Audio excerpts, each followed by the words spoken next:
안녕하세요, 주야TV입니다. 오늘은 마지막 로드 포네그리프를 향한 최후의 전쟁, 바람의 신 드래곤 대 원피스를 찾으려는 티치라는 영상입니다. 영상 바로 시작합니다. 이번 1099화에서 소름 돋았던 포인트는 여러 개가 있었습니다.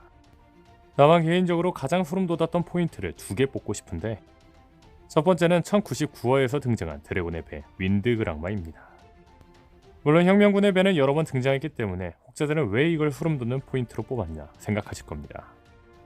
다만 지금까지 윈드그랑마가 등장할 당시는 항상 어두웠던 상황인 만큼 윈드그랑마는 항상 실루엣으로 등장한 것처럼 보였습니다.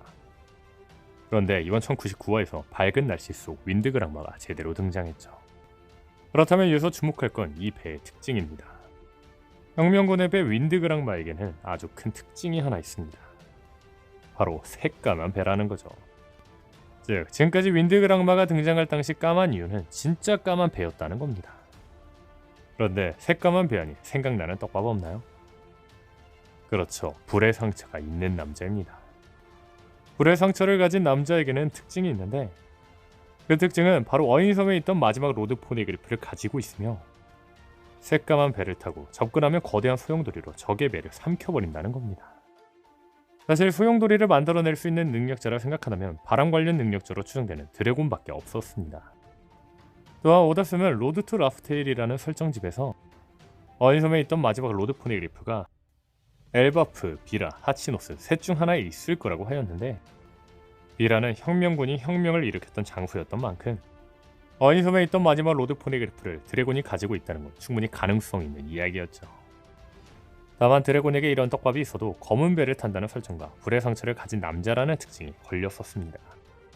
그런데 이번 1099화에서 드래곤의 배 윈드그랑마가 검은 배라는 사실이 공개되었습니다. 즉, 불의 상처를 가진 남자가 드래곤이라는 것에 한 발 더 가까워졌다는 거죠.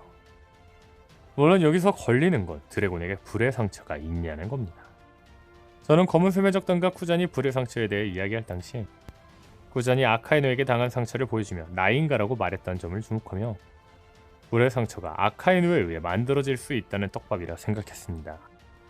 당시 저는 드래곤이 해군이자 아카이누의 동기라고 추정했던 만큼 아카이누가 드래곤에게 불의 상처를 만든 게 아닐까라고 추측했죠. 그런데 최근 드래곤이 해군 출신으로 밝혀진 만큼 앞선 떡밥을 종합해본다면 아카이누가 드래곤에게 불의 상처를 만들었을 확률은 굉장히 큽니다.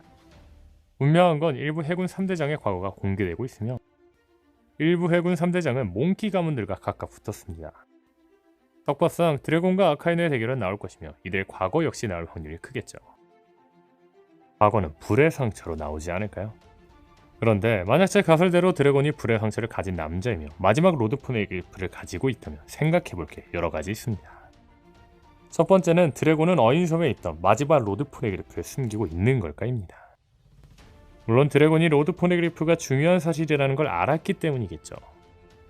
다만 제가 이야기하고 싶은 건 드래곤이 어떻게 마지막 로드 포네그리프가 중요한 걸 알았냐는 겁니다. 저는 이것이 로저와 드래곤의 또 다른 연결 단서이지 않을까 싶습니다. 분명한 건 로저와 어떠한 인연이 없으며 해적도 아닌 드래곤은 처형식에 참여했습니다. 물론 해적왕의 처형인 만큼 드래곤이 참여한 걸지도 모릅니다. 그렇다면 주목할 건 드래곤이 처음 등장할 당시 드래곤은 로저가 말했던 말을 생각하며 등장했다는 겁니다. 그런데 로저의 이 대사는 본편에서 나온 적이 없습니다. 즉, 이내 드래곤이 로저를 만났을 당시 들었을 말일 확률이 높다는 거죠. 다시 말해 로저가 처형당하기 전 드래곤과 만난 적이 있었고 로저가 드래곤에게 마지막 로드 포네그리프를 맡긴 게 아닐까라는 거죠.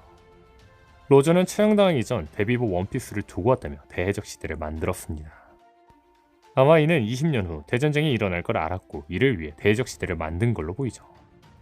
즉, 로저가 처형당하기 전 원피스의 존재를 말했다는 건 로저의 의도이자 계획이라는 겁니다.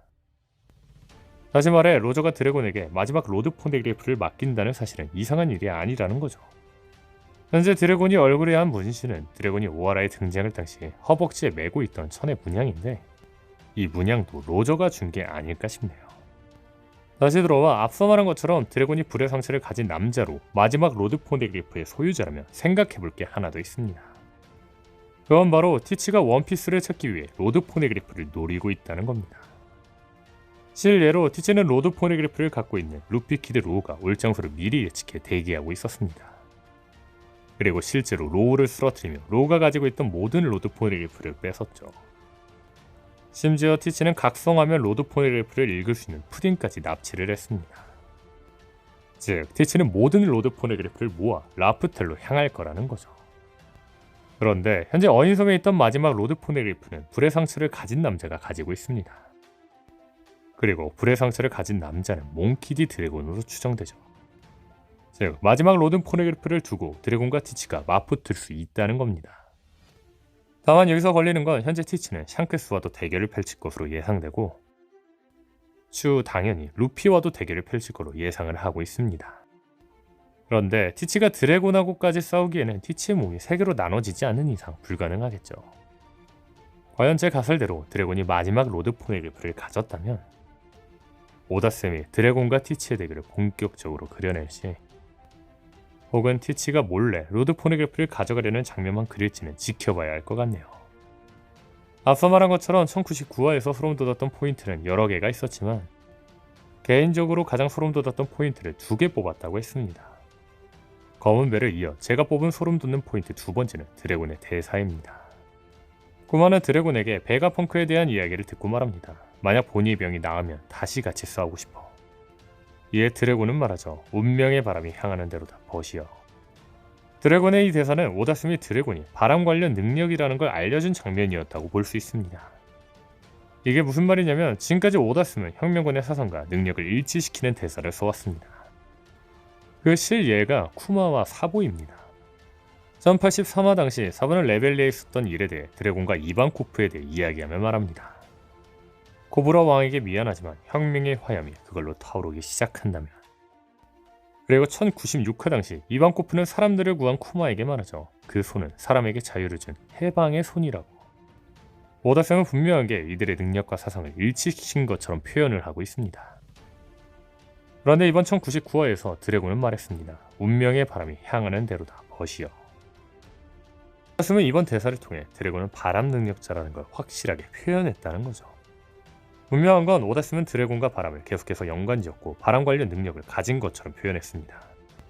드래곤이 첫 등장할 당시 로그타운에는 폭풍이 왔으며 드래곤은 루피를 붙잡은 스모커를 바람으로 날려버렸죠.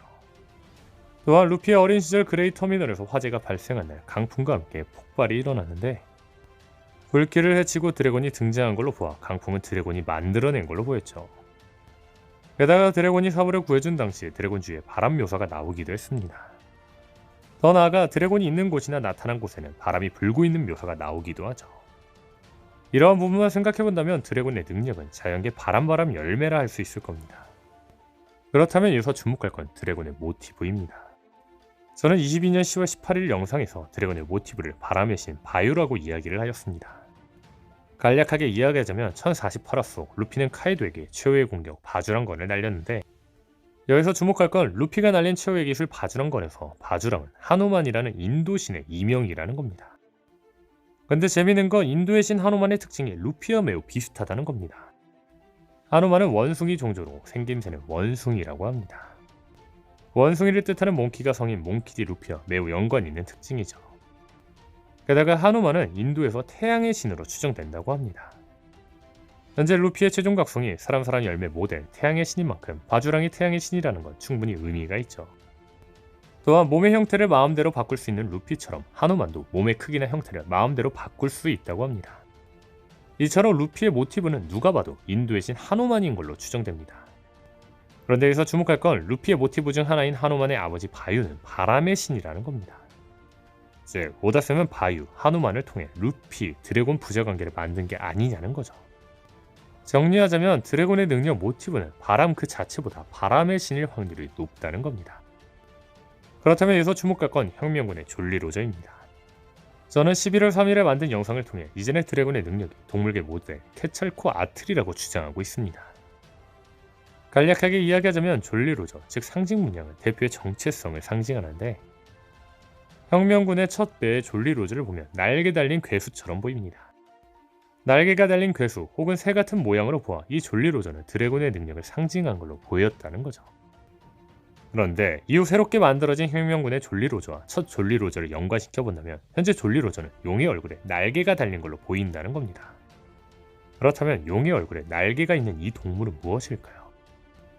저는 아즈텍 신화에서 숭배받는 뱀 신자 용신, 그리고 바람의 신 케찰코아틀이 아닐까라고 생각합니다.